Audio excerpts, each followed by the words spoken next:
Go do the thing. Okay. Welcome to the Monday Night Men's Forum. I'm Matt, FarmHopLife. I sound like crap because I made a TikTok video that involved a bunch of yelling, and it was for almost nothing. So tonight we're talking about Homestead return on investment. We have Christopher, SecureCoop.com, who's giving a TED Talk. Grant, Homestead of Pain. Scott, Thrive in the Future, and Alex, the Farmgineer. How's it going, guys? Good. Hey, Alex, I haven't seen you in a while. Yeah, he showed up once, and he was like, that was fun. Good to see you guys. Yeah, life happened for a little while there, folks. It was pretty fun, though. I managed to avoid layoffs. I managed to avoid marital discord. Now both things are doing great. Oh yeah, man. I'm just in the kitchen getting stuff thrown at me. It's all I do. It's all right. Keep dancing. You want to talk about it? Yeah, sure. I'll give you the advice, right? Totally kidding. No, you do not have to go there. Okay. All right. That means he doesn't want to talk about it. Maybe after. Yeah, there we go. All right. No, that's all good. All right. Let's. It's been like, I don't know, something like 3 weeks. 3 weeks. Can't track anymore. Grant's like 3 weeks and 12 minutes. Christopher, personal event, please. Well, went camping with my boys and had a good time. We started to. There's Jeremy. Hey, man. We started to have a nice shooting trip. You know, like while we're camping, I brought the guns. I just got an AR-15 and I'm out there. I got 2 shots off, and this farmer next door comes running up, shouting and waving his hands. Some of his cows had gotten loose onto the property, and we were shooting in that kind of like in that general direction. We would have seen a cow, but it was also the noise that was spooking him. So he had been putting off fixing his fence, and so that was like the impetus. And he fixed it that day, man. He got it fixed. Nothing about urgency, right? And then the other thing is my wife wanted to start a T-shirt store. So she has opened up a brand new T-shirt store. I set up a website with a shopping cart and all that good stuff. So she does their gardening T-shirts and mostly puns like my favorite one is Sage Against the Machine. So the website is blossomingthreads.com. Nice. I'll expect some sponsorship money here. Hey. Sage Against the Machine, like sage, like burning sage, or like what, just the plant. All right, just asking. Yeah. All right, nice. Yep. Grant, I've been busy. Now officially engaged, and these past 2 weekends, about dang time. We've been throwing. It's been. It was what 351 days.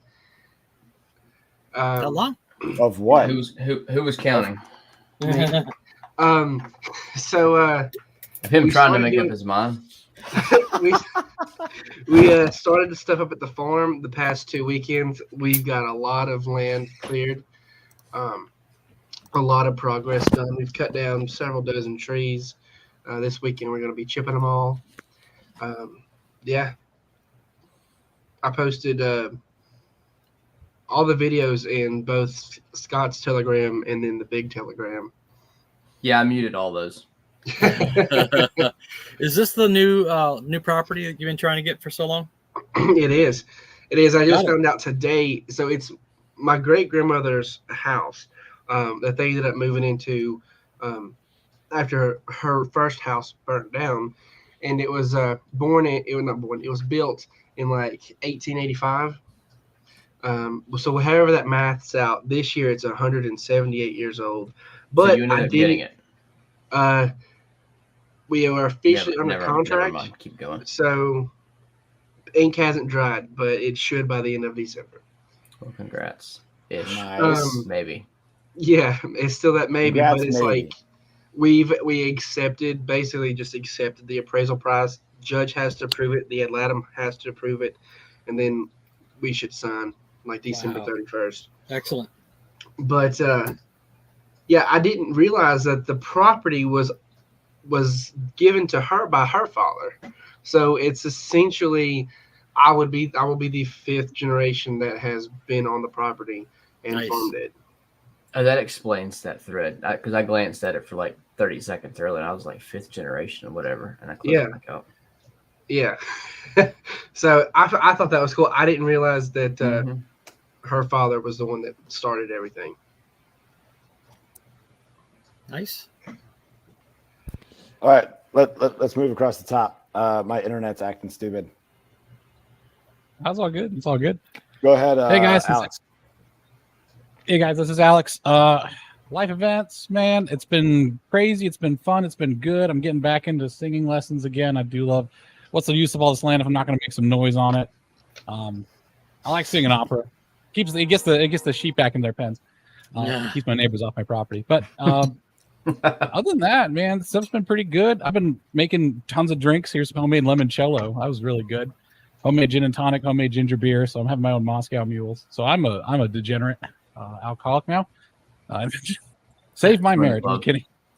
It's easier than you think, man. So I've been having a great time. The key to life is just getting drunk. I mean, I'm buying a still later this year, so I'm going to find out. I mean, it might be the key to death. We'll see. I think you need to buy a side-by-side for that. Oh, sorry, go ahead. So where are you located? Tennessee, freest state in the union. Not far away. Allegedly.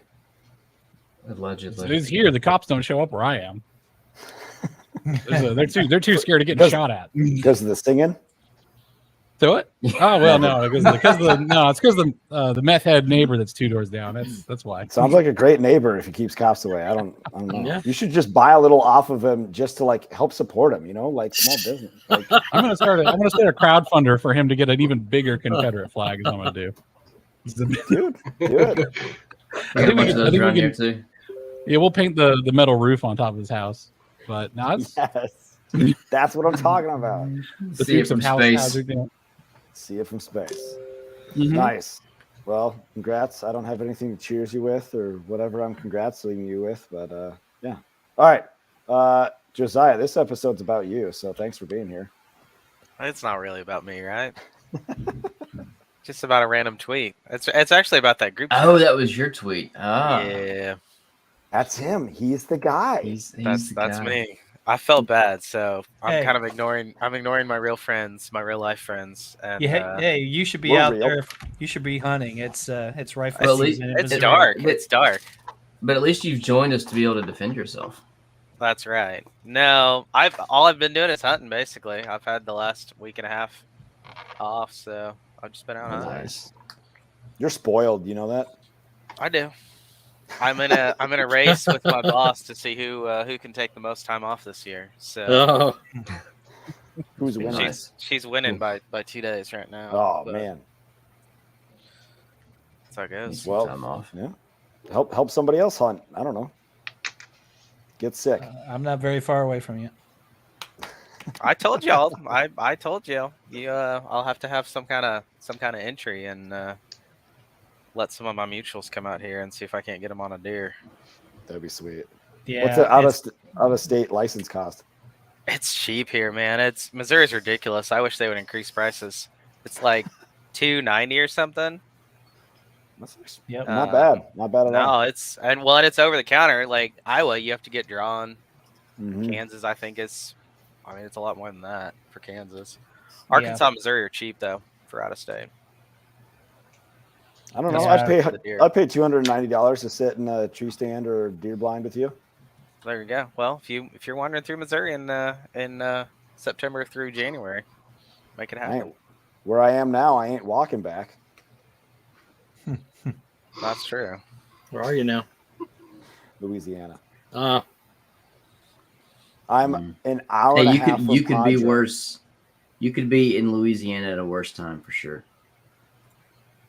Like summer. Oh yeah. Well, It's it ain't great now. wait, what is it? Like 80s? I don't know. I just got here today. And then you're going. They're sending you home early tomorrow. Yeah, they're sending me home early. They're having problems on the rig, but that's not for this. We Okay. can talk about that later. Thank you, Josiah, for being here. Jeremy, go ahead. Personal event. Mine's not good. My dad is in the hospital today. ER, ICU. All right. Yeah, he had a stroke in 2012, and his health has obviously gone downhill since then. I mean, you don't fully recover from a stroke typically. Right. Mm-hmm. And last couple of days he's been off, and today they admitted him. They took him to the ER just as a precautionary, and to get fluids in him just as precaution. And then I get a text that, oh, hey, they're admitting him to the ICU and they've intubated him. Like, that's pretty severe. Doctor says he'll pull through, should pull through. That he's critical, but he doesn't see any reason why he wouldn't pull through this, which I don't know, man. Like, he's been in this situation twice before, and both times before the doctors are like, man, he's bad. I don't know if he's going to make it. He pulled through like a champ. And then I'm just sitting there thinking, man, this would be the one that they're like, yeah, he'll pull through, and he won't.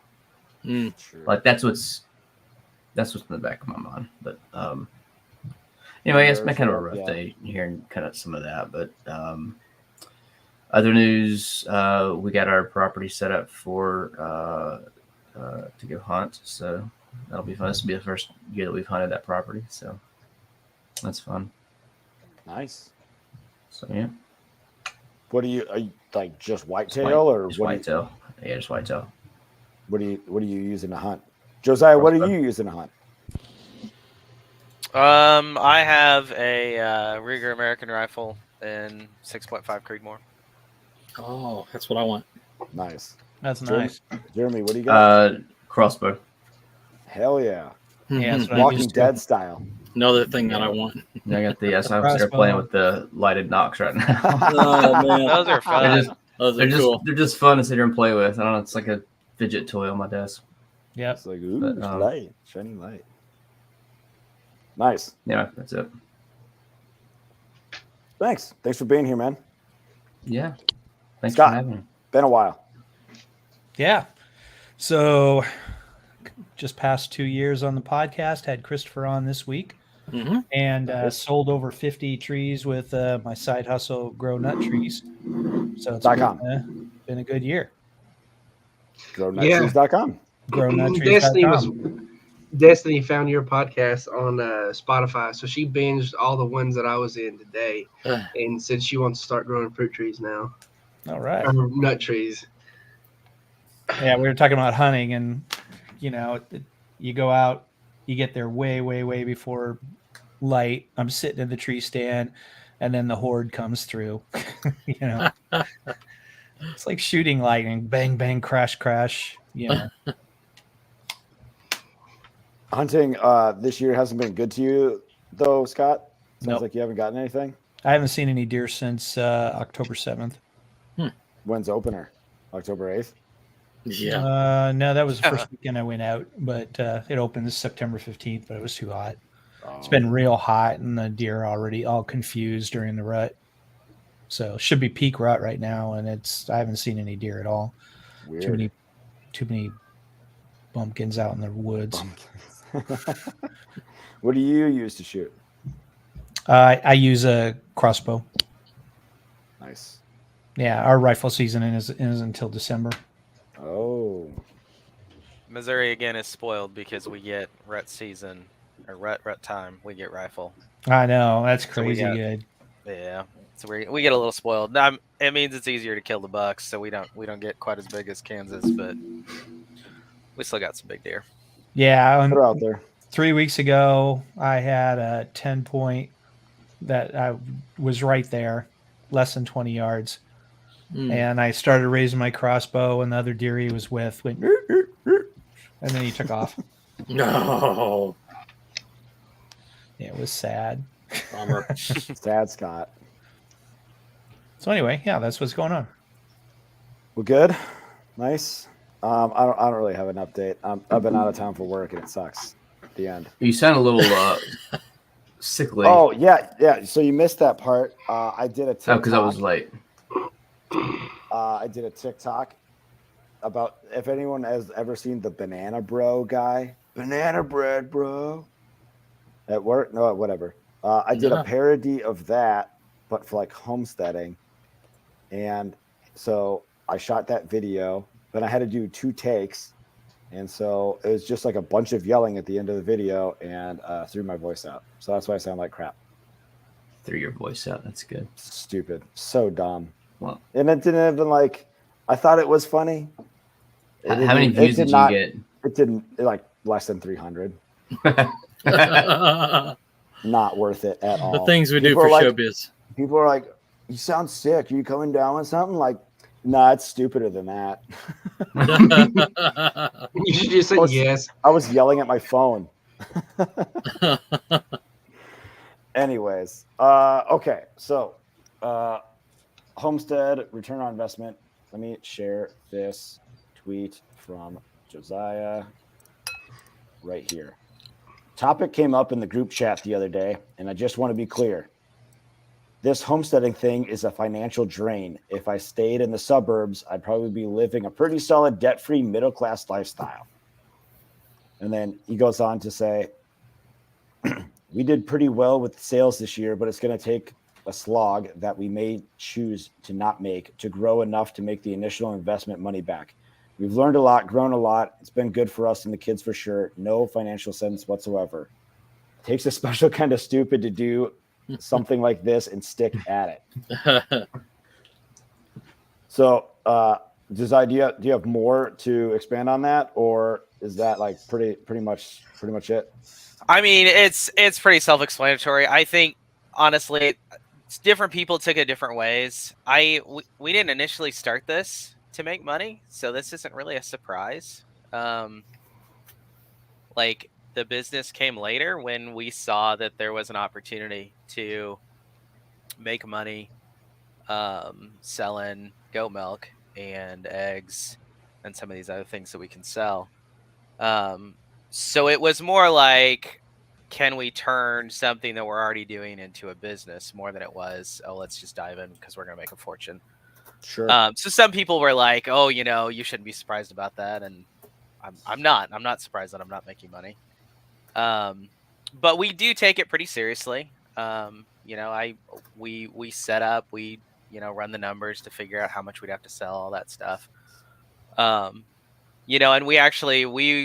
we were looking pretty good until we started having a production issue. I think basically the parasites ended up hitting everybody.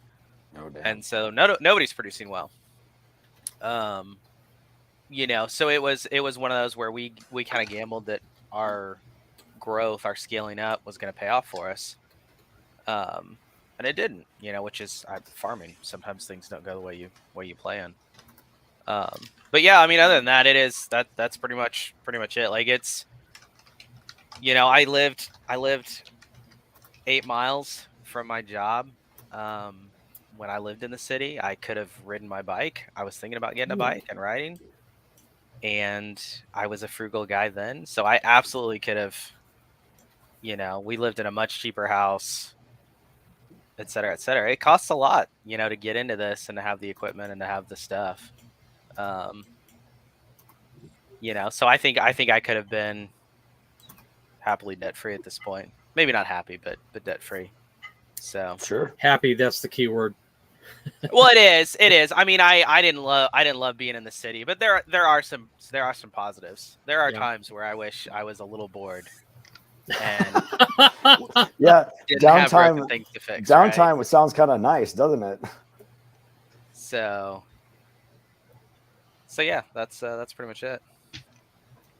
I heard it said once that farmers are the only people in the world who buy it retail and sell it wholesale. That is true. That's painful. In part of what you said, Josiah, you said we've learned a lot, grown a lot, and it's been good for us and the kids. So how has it been good for you? And I think that it's pretty obvious, but like, can you share something specific that you were thinking of when you wrote that? I mean, for the kids, they get to experience a lot of, just growing up around the animals, learning about death, about life, where the food comes from, what it takes to produce the food. I shot a deer Saturday, and the kids were asking, like, what are we going to do with it? I'm like, well, we're going to make tacos. Like, this deer is tacos. You know, there's 60 pounds of tacos right here, guys. So that's good for the kids. For me, I work a digital job. Even when I was a customs broker, I never saw what I moved. So it's a very hands-off experience. I imported tires, but I never once saw the tires I imported. Actually, it wasn't until I bought some from the same company, which ostensibly I could have imported, I suppose. But like I never saw them, and so for me, the idea of having a hands-on life, you know, where I get to create and I get to build things. Sometimes it's horribly hard, you know, or overwhelming. I have many projects to do, but it's also fulfilling in a way that me eking, you know, 10% more efficiency out of the people at work by doing some additional workflow stuff. It just doesn't quite scratch that itch, right? So it's Right. good for me and my mental health there. And I lost weight moving up here and working outside. Cool. So right there you go. You didn't list that. Yeah, that's true. I don't like talking but about that wouldn't have gotten the attention that this got. Yeah. Maybe we'll talk about the Homestead weight loss. Homestead weight loss program. If you only ate what you produced, you would starve very quickly. Pretty much. Yeah. That's a solid point. I had to butcher a bunch of my older hens, and my 3-year-old, he was like, "Can I watch?" I'm like, "Yes, you can." And so just like he just stood there and like watched me like slit their throats and just started breaking down the birds. And he's just like, "You really didn't have like that many questions." He's like, "I'm gonna go play trucks." Like, he watched like 2 or 3 of them and was like, "I think I get it." Got bored with it and could play with trucks. That's a lot of blood. Yep, it's a lot of blood. But isn't it funny though? Like you think about it, like you've for better or worse, you've desensitized your kid to death. You know, on the farm anyway. Yeah, and because I mean, death is inevitable in life, right? Yeah. 2 things in life that are inevitable: death and taxes. I mean, like, you know, so if you, I don't know, if you get adjusted and acclimated to that at a young age, it bothers you less when you have an animal die on the farm or you see a dead cat on the road or something. I don't know. That's just a passing observation. Anyway, next. How we deal with death is at least as important as how we deal with life. Oh yeah. Star Trek. Well, and I think the other important thing is that it makes it a physical reality rather than, again, this digital life. You know, some of these kids, you know, killing something on a screen or watching death. You know, you can watch horrible deaths on Twitter, right, or TikTok or whatever. And this is, you know, here's the reality. You know, I just killed this chicken, or I just killed this goat, or here's this goat that's struggling, and you know, I just put it out of its misery. Versus, you know, just this horrible disconnect where you're watching people die on screen, and you know, you don't really feel that. You don't really, especially as a kid. You know, now that I'm a dad, I feel that a lot more than I did as a teen. That's for sure. So, yeah, one of the rules that I follow on my homestead is that every animal you own, you got to be ready to kill, and that's just common knowledge around here. So. I named the ones that I think are going to live, but even like I had a goose named Sugarfoot who got his insides eaten out by, I think, a cat actually. Got his head to. Yeah, well, I left the gate open one night. Like we tried a new living arrangement, and one of the things you find out running a homestead is that anytime you change an arrangement, you're opening up vulnerabilities. Yeah. It's like if you're running a military base and you decide to change the route at which the freaking tapioca gets delivered. It's like, okay, well, someone put a new bomb on that route, so there he goes. But it's just part of it. Whenever you change something, you know, change is inevitable too, right? Yeah. And with change comes opportunity for malfeasance, and I don't really care. I mean, I walk up to a sheep and with a revolver and shoot it, and then carve it up. You know, it's another chore to me. So you got to have that mental separation. Going, but you have to get desensitized to some of that, and that's it was harder for some people. Yeah, the feeling I had was awkward actually when I was slaughtering my first sheep, because I was like, okay, do I do something first or do you do something first? He was just looking at me. I was like, all right, well, I'll just do it. It's How do fine. we start this exchange? Right? Exactly. It was like, and I missed, and I was like, where'd the bullet go? And then it started bleeding out of his nose. So then I gave the wife I gave the gun over to my wife because she's done it before. I was like, just finish this off. We'll call some mulligan. I'll try again next time. Yeah, I'll get a gold star for So I know I do a lot of goat sales. Not butchered. Usually it's someone drive it up with a Jeep or BMW, and they don't let it screaming on the way home. So they'll lay down some trash bags, and then you give them the goat. But I had recently an owl caused me a lot of problems with some chicks. First time, careful what you say on the. I did the correct thing. I did the nice thing, and I let the damn thing thing go. Antifreeze, Grant style. And it came back, and it got like 4 more the next night. And I was like, I regret making that decision, because it got in the coop again. Like it got inside. So before I had the door open, because they just coming in and out, roosting up at night. And the second time it flew in through just a small hole. And then he got stuck. So I'm holding an owl in my hand. I'm like, well, I just threw him out, let him go, flew away. And then he sat in a tree and just like watched. So I'm like, well, I ended up leaving their carcasses, on the ground in front of the coop, and it ate them that night. So it didn't try to get back in. But stuff like that just happens. That's what you have to deal with. Yeah, for me, I don't look at it as I lost a bird. I lost money. I lost the investment of the cost of those birds, the time, and the feed on those birds. Yeah, there's a way I think about that stuff is that loss is inevitable unless you are very risk averse. So I used to have a good old fights with really organic style homesteaders because I'm very risk averse. So I will be on a deworming schedule like crazy. Every 2 months, every 6 months, whatever. I think, vaccines going in. I had one person ask me like, why are you doing that? Or why are you doing the jab for the sheep? I was like, they're not your sheep. Go mind your own business. I don't want any dead sheep. I had a bunch of miscarriages last year, and I would like to have living lambs. That's how you multiply your flock. I don't care if I got to go out there and leave a magic wand or, whatever. It's like, you got to have your own risk assessment. So I'd talk to people about their homesteads and their risk assessment was just all over the place. They would prepare for everything and nothing at the same time. I was like, you got to sit there and calculate what risks are you willing to take. So for me, I'm doing this kind of as a learning experience, but also like trying to just grow things up. So I tend to have coops where I'll try something new, and then coops where I have like a tried and true way of doing things. I got 3 different coops. I have one that's doing foraging right now, so I don't feed them actively, and they have a lot of leeway to go out. I kind of don't like those chickens, so I'm a little disappointed that no dogs have tried to eat them. Such jerks.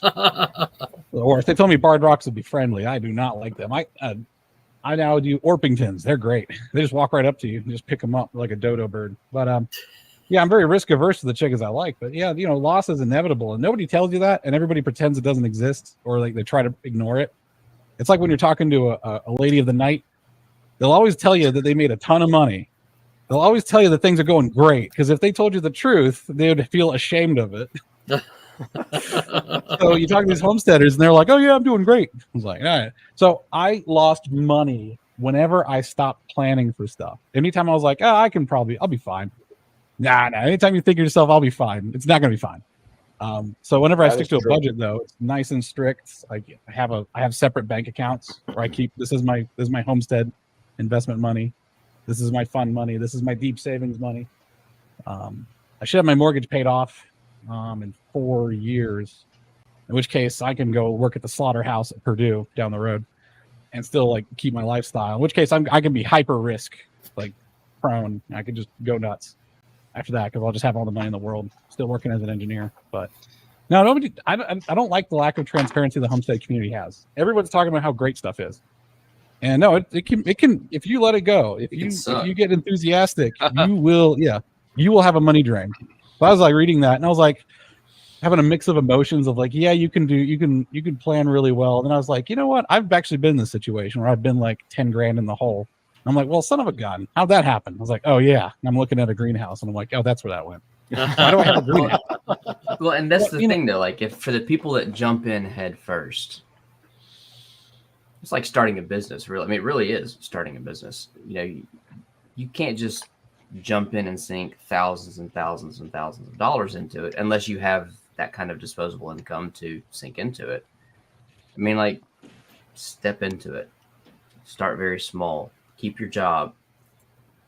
That's, to me, that makes the most sense. And yeah, is it profitable at some point? Hopefully. But we don't live on a 20-acre homestead. I mean, we live in suburban America. We grow as much of our food as we can in the backyard. And we've got plans to get to bigger, larger plots of land and so on and so forth. But for us, it's step by step. Every year, expand what you're doing just a little bit. And we're not doing it for financial reasons.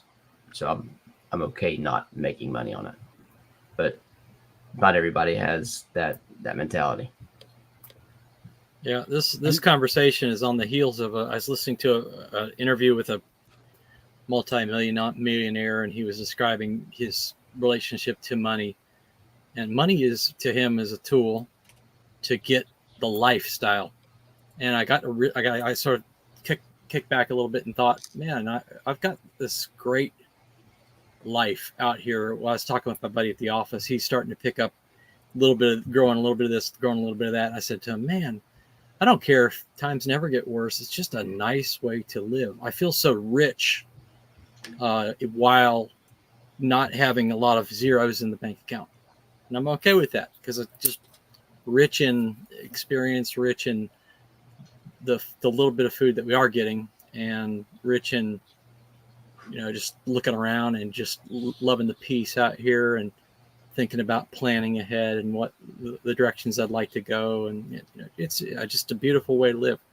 So I just feel very, very wealthy already. It's a good way to put it. Yeah. Yeah, homesteading is a mix of three different things. It's a home life, business, and a hobby. And if you try to, like all men's hobbies, it gets really expensive really fast if you let it be. Now, if you're running it like a business, doing it properly, like I'll tell you that it's about $500 for every 8-foot by 8-foot chicken coop with a capacity of 36 chickens. It's about $75 for every 8-foot by 4-foot raised bed, which can yield about 50 pounds of potatoes twice a season. If I have chickens, they eat about 1 ounce of feed every day with an egg laying rate of 0.7 per day on average, which I think comes out to about $1.40 per dozen eggs. So therefore, it does make sense to use the feed to make the eggs. But it's like this stuff of like really intense. That's not actually that intense. It's just really pedantic math. It's kind of what it takes, because there's a lot of stuff I've talked myself out of, and you have to do that. You have to talk yourself out of stuff, and you have to put an ROI. You have to put on your basically have to, if I was to say so derogatorily, be a man and plan. Because if you're not planning, then you're just being a boy. And some of us are boys. Some of us like to buy cars, and whatever it is we do. I want to buy a bunch of silencers this year, and that's gonna. I'm like, I already budgeted for that. That's gonna take pretty much my entire year. Whisper pickles. Say what? Yeah, exactly. Whisper pickles. Yeah, the 9mm. The waiting list is a long time. So, but you can't treat it like a hobby at all, and you have to. Jeremy was saying you got to start slow, and the stuff that actually makes money is kind of rough. I actually think you make more money selling stuff to other homesteaders. Like for me, we're going to do hatchling chickens, like day olds. Mm-hmm. That's kind of what I was thinking. Like instead of, going and buying a pick and shovel to go dig for gold, sell the picks and shovels. Yeah, we hatched some chicks, and then the ones we didn't want, we sold. So, but comparing it to the suburb isn't really the case, because I've got 10 acres, a 1980s built house, and a barn that is cheaper than my friend's half of a duplex in town. So, and the realtor said, if you guys were on the other side of the county line, your house would cost $100K more. So and it's gone up a lot, but theirs did too. So, Sounds like you're on the right side. Yeah, I'm on the right side. Yeah. And there's no bird building permits over here either, so that's good. So, but COVID, never went back in the office. Go out, water the garden at lunch, yell at the sky and and stuff, and de-stress. So it's good. It's good. Go down and pick up chestnuts from a tree that somebody abandoned down at the elementary school, put them in a bucket of sand, and use some and sell the rest. So it's nice to put a financial value, like a monetary value on these things, but what about, so like for those of us that aren't autistic and play with numbers all day, like, what about this? Like, is anybody else just doing this for the skills and the know-how and just because they like it? I didn't say anything about the numbers. I mean, basically, no, I'm pointing at Alex specifically. Alex, the autist. No, the thing about the numbers is just keeping it under control. But oh man, this is the most luxury lifestyle I've ever heard of. Right. So I was watching The Menu the other night with my wife. You guys ever seen that movie, The Menu? It's great. No. It's great. It's basically about a chef that has a world famous chef that's kind of had it, and he's going through a bit of a mental breakdown. And he has an island where he has this really high scale, like $1,200 a plate restaurant where all these hoity-toity people go to. And on this island, you can see that he's smoking meat in the Nordic fashion. He has goats that are being milked right on site. And I started thinking about this, like most world famous, like world class chefs would kill to have the kind of ingredients that we just have all the time. So this is like the biggest luxury lifestyle there is. It takes a little bit of sweat equity, but I mean, I think it took me like an hour to lay 300 feet of fence by hand. It's not that hard. Put enough fence around, you got sheep or goats. And then boom, you've got milk. I think me and my wife spend less than an hour a day working on this place. So the math is just there to then like allow me to enjoy this place fully, because it is a luxury lifestyle. And I'm not gonna say like homesteading. If you want to have a homesteading for like a frugal lifestyle, I've got a neighbor a few doors down the other direction who lived in a tent when I first moved here, and he was selling firewood. And now he lives in a single wide, and he's living rich. He's out there with his kids. I wave at him when I pass by on my motorcycle. That's thrifty living.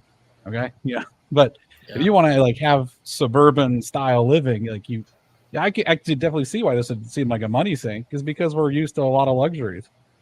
We're used to a lot of stuff. I have espressos every day. I have an espresso machine. I actually bought 60 kilograms of green bean coffee to save money and give it to my family. And I roast my own coffee. So now I have fresh roasted coffee every week. It's nuts. Yeah, it's the sky's the limit. This actually, I came out here because I was afraid of supply chain, and now I'm staying out here because the food is so good. I make it all myself. So for me, it's even mental health. Yeah, I mean, like I sit here and I work all day, and there was a couple weeks ago, I was at my breaking limit, and I work from home. So I'd go outside and I'd let the dog outside in the backyard, let the chickens out, let them free range around for the afternoon. And, I went out during lunch at mid-afternoon, like I'm just at a breaking point. I'm just thinking, I'm ready to be done with this. And just like computer work and just live out in the woods, 50 acres away from everyone. I don't care if I have to eat what I grow. I don't care if it's a hard life, but you can just decompress. Like, I don't know, like just the tightness in your chest from the stress of life. Is it for the financial reasons? For some people, no. It's for mental health. It's for the lifestyle. I mean, because it is a lifestyle. Yeah. Mm-hmm. Go ahead. Sorry.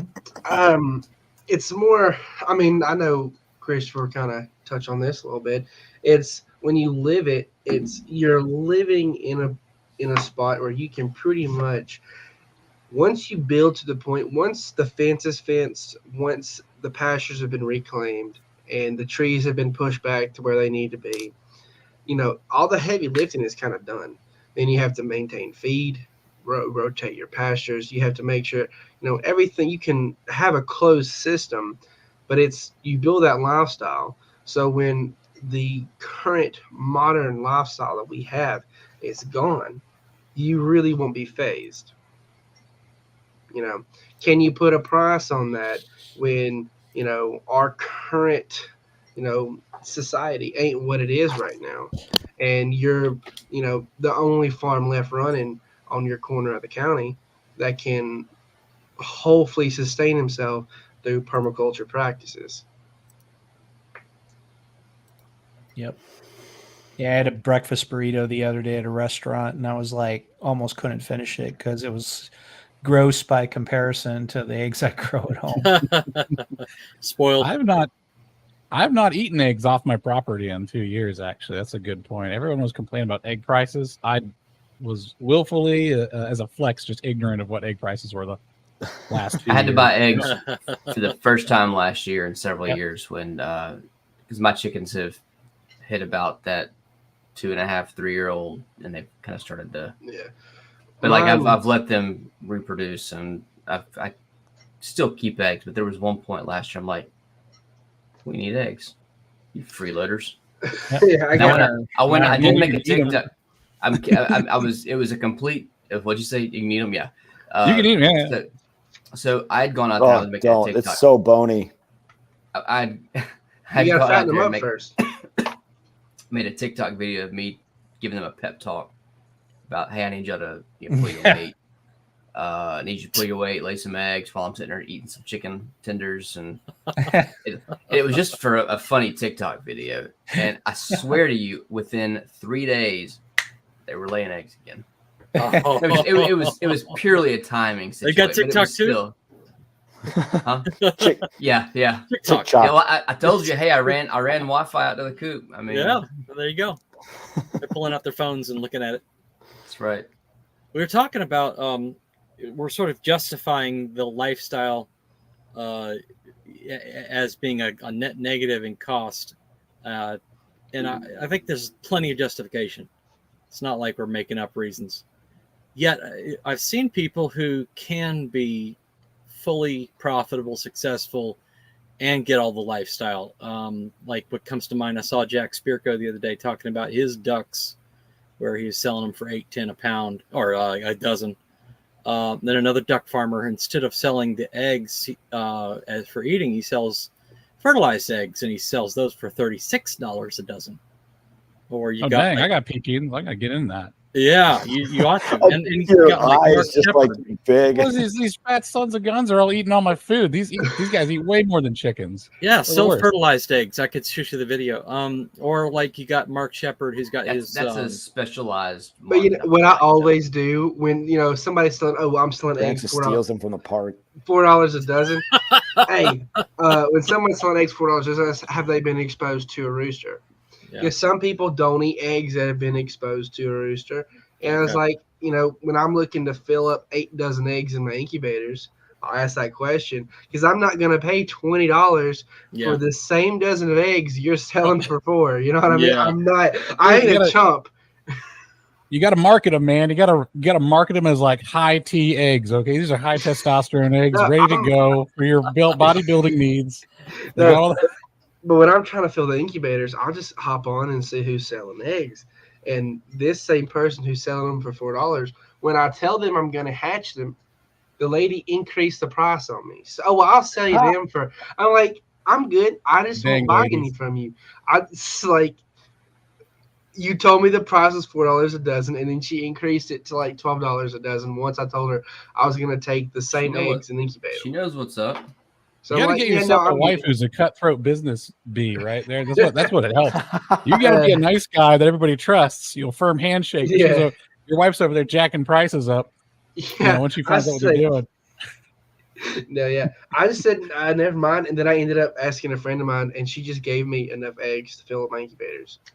So I've got a question for Josiah. Actually, if that's all right. Yeah. How many years have you been on your homestead? 6 years.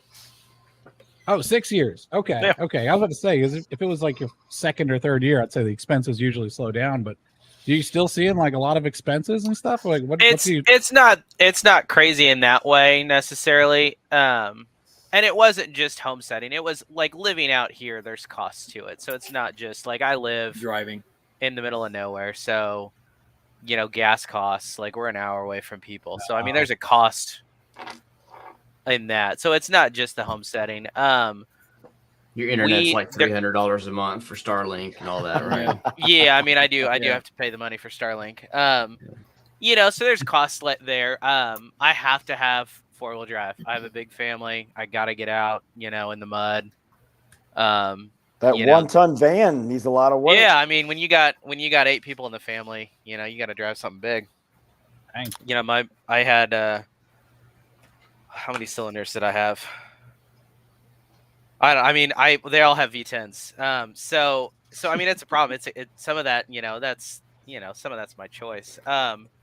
There was no infrastructure for animals other than a really old barn. And so we've been putting in fence and we dabble with electric, and then we went back to permanent. And so just some learning curves there. We have goats, and so they're a pain with fencing sometimes. Yeah, they are very much Houdinis. So anyway, some of that stuff, it's scaling up. We went from I've got 26 does. And actually, well, I guess now I've got more like 30, 32, 33 since we had some drop. So like I've been expanding a lot there. Pasture hasn't come along to the point where I can get hay off of it. Nobody wants to come hay my crappy field. So I'm buying hay, and we had a drought this year, and that meant hay went crazy. So stuff like that, where it's like, as we scaled up, hoping that the goats were going to pay for themselves entirely, that didn't happen. Until it's running not those numbers like you're running now, they just don't pay for themselves like that. What was that? I missed the question. Sorry. Sorry for interrupting. I've grown up with goats, born with them in our pasture. I've ended up kind of taking over them since Dad got out. But unless you're running numbers like 20 to 30, you're not going to break even, especially if you're having hard times with weather and hay and pasture. Yeah, I mean that was our thing. Like we need, again, I have 5 kids and another one on the way. When they're drinking a gallon of milk a day, that eats into the profits real fast. So stuff like that where, I've got to scale up these goat numbers to get to the point where I can get consistent production. Because ultimately it's about, being able to have milk consistently for basically subscribers. I mean, because that's what we had. We had people that were paying, good money. So you do dairy goats? Yeah. Okay. Do you have a milking machine, I'm assuming? No. So how many does? It's really slow. Feel like it would take all day to milk whatever. Well, so my wife's really, really fast at it. I'm not quite as fast as she is, but my wife's pretty fast at it. So you have to be careful with milking machines, is because if you don't have it specifically tuned, it changes the taste of the goat's milk. Specifically with goat's milk, it's more fragile than cow's milk. For a lady who does dairy in our area, that's why she doesn't use it, and she may just be giving me her personal account from it, but that's what she has told me. Alex, are you doing a drinking game based on what Grant says? Grant's talking here. Every time he talks about goats, you take a shot. Every time we talk about goats. Listen, I was going to totes. make some jokes in there, but I decided to keep this a clean one. No, every time Grant says, Should you take a it's shot. drinking game. Anytime Grant says goats or totes, everybody takes the Oh, totes. toast, yeah. The goats and totes drinking game. Yeah, the scalability problem is real, and you will always get like half of what you think you're going to get.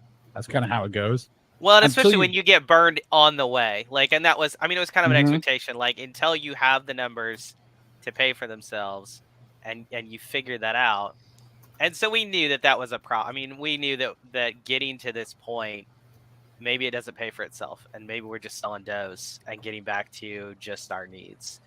Maybe it does, but I can subsidize it long enough to figure that out and treat it like a business. Small businesses fail. It wouldn't be the first small business that my wife and I have failed to make work.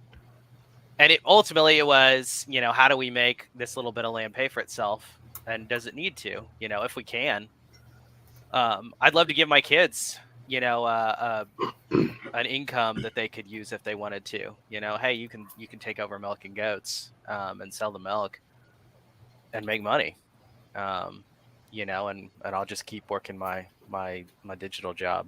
So yeah, it wasn't like it was a massive surprise to me, but I run into a lot of people that are just shocked when they try homesteading or they try making money on stuff. I always remind them that like 80% of homesteaders historically died. Yeah, or something like that. I mean, that's you don't have to. I mean, you just. You don't have to die. You just go back to the city, which is like a so. But people think that our ancestors, the American ancestors, all came out here and it was like, yeah, we forged it. It was great, manifest destiny and all that stuff. But yeah.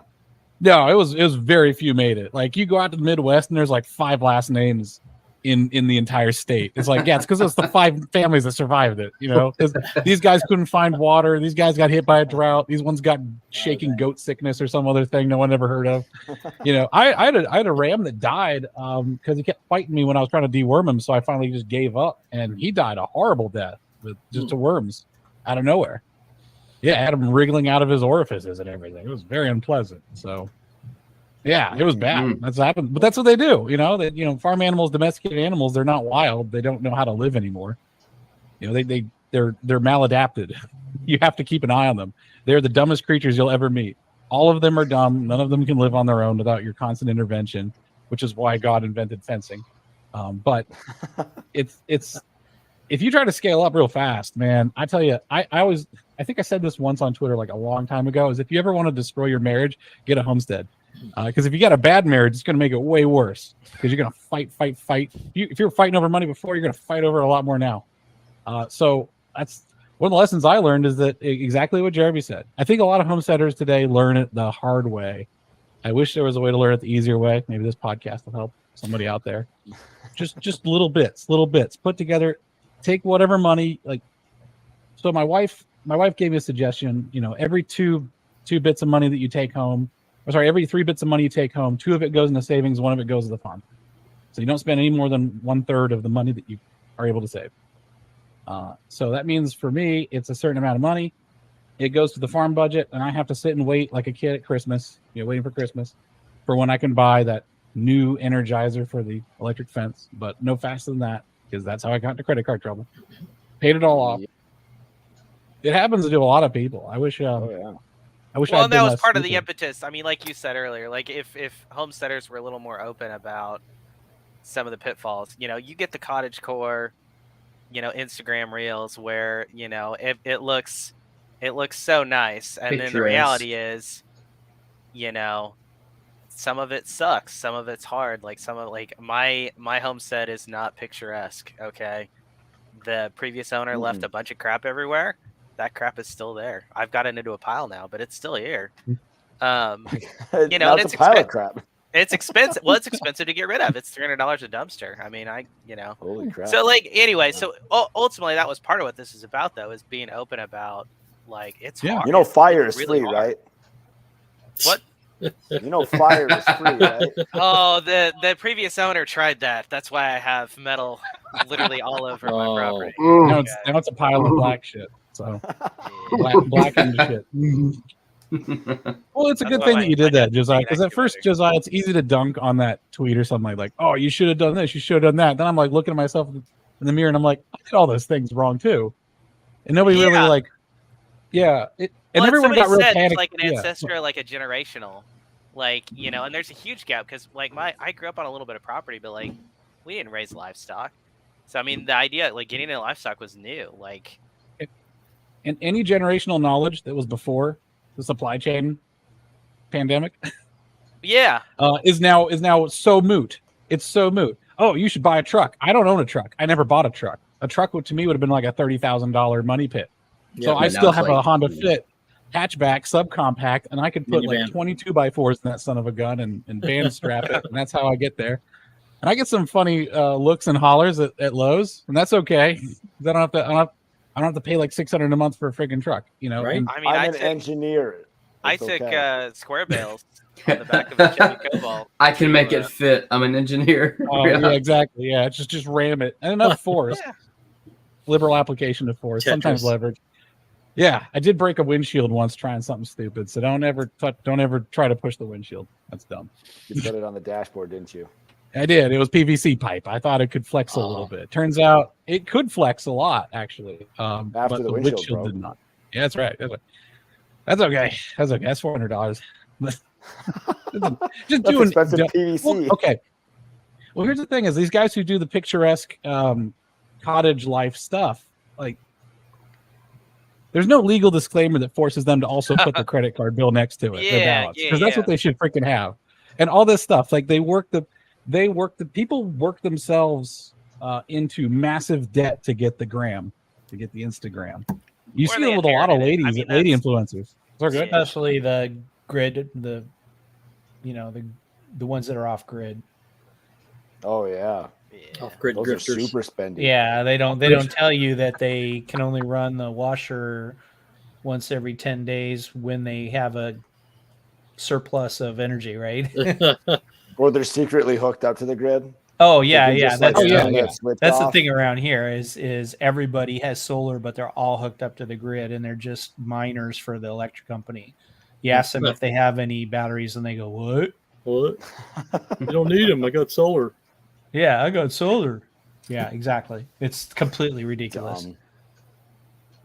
That's kind of why I stopped producing a lot of Homestead content. It's because, like, I cannot possibly shout above. You need a group like this, like a bunch of guys who are allied together to say something that's true, to get over the noise of these these off-grid people. Like, you'd almost get nailed to the cross for questioning any of this stuff. You know, I can't even get on Instagram because there's too many OnlyFans girls who are. I got to get onto Instagram. No, they're like all you're like homesteading. This homesteading girl is doing. Here's my milk that I made, and here's also my boobs. Yeah, that stuff. Yeah, trad wives is just Yeah, I mean, whatever. Prescribe for more. I know. Yeah, it's the oldest profession. Apparently, it's slightly older than farming. And he takes another shot. It's the drinking. That's the reason why we had to farm. It was like, I can't even afford to move around. I'm just in the hole with this lady here. Oh man.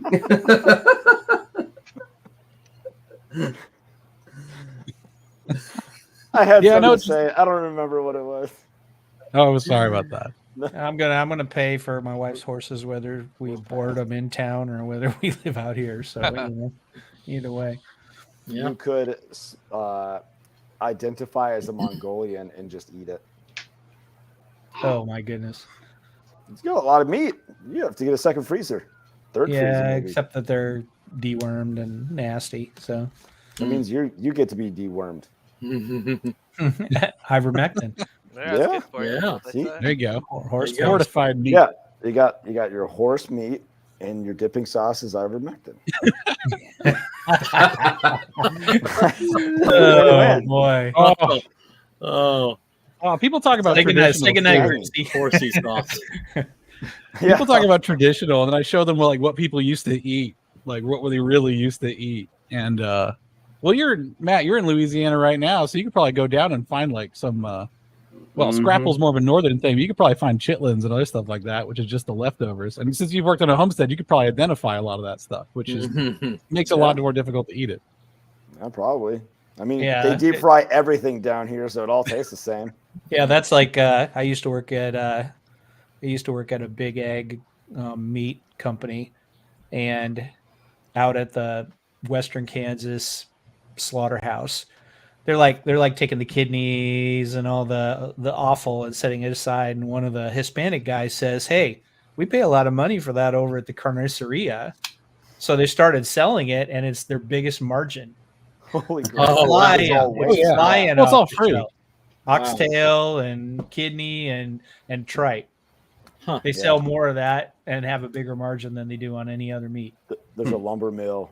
They take 2x6s and make fancier 2x6s with it, like make it tongue and grooved and try to do like this fake like log siding stuff and whatever. Well, they bale up all their sawdust and sell it. There The you go. biggest profit margin. Yeah. It's waste. The waste. Yeah. It's waste. All right, let's wrap up on something. Who's got something to say? Make it smart. He's just gonna take a shot, just like that's As it. smart as it needs to be. Fortifying himself for something smart. 20, Getting the courage 20 to say lemon, something good. 20 lemon rinds and about a handle 1.75 liters of Everclear in the closet in some jars for 3 days, and then cut down with a pound of sugar. And then you have some limoncello. That's the smartest thing I got. That sounds great. That's a little. You need Stay to you the need end to find a secret. You need to recipe share for that limoncello. recipe in the chat. All right. Nice. All right. I would say if you're going to do the homesteading thing, know what you're doing it for. Know why you're doing it. have a reason or a purpose. Yeah. Absolutely. And don't get wrapped around the axle trying to make it whatever delusion you had to start with. That's true. Make it what you like. Go back to that purpose. Mm-hmm. Be autistic. and do Be math. positive. Positive Nice. solutions. I don't know what's happening. Grant's giggling. The Farmgineer said, "Be autistic." When you meet some of these farmers, you got to wonder, right? Like maybe that's how they survived, right? Probably true. I feel like there's a name in there somewhere. Autistic something. We'll workshop it a little bit. All right, let's go around. Christopher, go ahead. Yeah, so I'm working on Secure Coop, and that is a coop door opener with phone notifications. It's currently in beta testing, and get on the mailing list. There's a coupon below to that you can use for the pre-sale as well. The mailing list has a coupon and a free ebook. It's going to be a device that notifies your phone when the coop opens, closes, has issues, and then eventually I'm going to be moving into more of a backyard, anything in the backyard space. So call it Secure Farm. So we're going to cover all those sorts of things and give you notifications on your phone. So just get on the mailing list for the updates, and I should be out, I'm thinking early next year. So Nice. Thank you. Grant. I'm busier with bush hogging and cutting trees down than I am with toads these days. So I'll be posting videos of a lot of before and afters of what we're doing to reclaim the farm. You posting that on Photos, TikTok and Instagram? Yeah, I'm going to. You finally gonna start posting again? Yeah, I've got about being 4, called out. 5 Man. 5-minute videos. I call him out all the time because he Yeah. doesn't post. Of course, I don't post that much these days anymore. I haven't anyway. I'll go through a spurt where it's just like spontaneous, me doing something stupid in the yard. But that's it. That works. Alex. Do a thing. Say something. I don't know. I'm on a content hiatus for the moment while I just get ready for the winter. Chopping a lot of wood, burning a lot of it to keep warm. There's a TikTok for that. I suppose I could make a TikTok account. I suppose the Chinese can't do anything too terribly bad to me once they find out I'm burning wood. But yeah, They know everything about you already anyway. I'm pretty much the Farmgineer everywhere. I post very rarely. I am getting ready to start ramping up again, but don't hold your breath. I'll post something when I post something. Do subscribe and put the notification on. I will not spam you. You know what that means is that the Farmgineer is exclusively on the FarmHopLife men's forum. That's the only place you can find him. The internet died. If you want to see him get drunk and spout words of wisdom, here's the place. The only Subscribe. place. Hit subscribe. Thank you, Josiah. Yeah, I post all sorts of random stuff on Twitter, whether it's my dog chasing Sasquatches or just fatherhood and faith, that kind of stuff. And I post all the time because I'm digital life. I can sit there and post randomly on Twitter. So there's a bunch of content on there. You can find all sorts of stuff. It's almost all good. Almost all good. I got some duds here and there, but Everyone has a bad take on something. I just need to find out what Josiah's is. I've got bad takes. I just don't post them on Twitter. Damn. All right. Thanks. Where's Jeremy? I'm right here. I deleted you. There you are. No, it's not. I don't blame you. Chickens, gardening stuff, TikTok, Instagram, YouTube. I don't post that much these days. I've just been too busy. Like this is my busy time of year for work. Gotcha. Yeah, it's. I didn't know if you were getting burnout on content. Yeah, I don't know. I mean, like it's burnout in life, maybe. Just because I've got too much going on. With your dad. Life. I'm not even that. Just in general. I mean, just. So yeah, I mean, this is our busy season at work, and so it's me trying to balance all this. Once I get through probably November, I'll pick back up some more. Nice. Good. Yeah, I'm out there. Thanks. I'm out there. Scott. I'm Scott Miller, Thriving the Future podcast, thrivingthefuture.com, and at Thriving the Fute on Twitter. So last 2 weeks I had Grant on. We were talking about propagating your own plants and then turning it into a side hustle with your extras. This week, Christopher's on. We're talking about what you would do if we had World War II style rationing. So that's nice. Thriving That's the Future. Gas is the big one. Yeah, and you can listen on your fave podcast app and also thrivingthefuture.com. Nice. Thanks. Thank you. And I'm Matt DeRocher, FarmHopLife.com, traveling host of family. I do a podcast of interviews, This Men's Forum, famous farmers, which I need one for next week. I don't know who it's going to be yet. And occasional farm tours. So check us out. And thanks for joining, everybody. And thanks for listening. Bye. Thank See you. Later. Take care.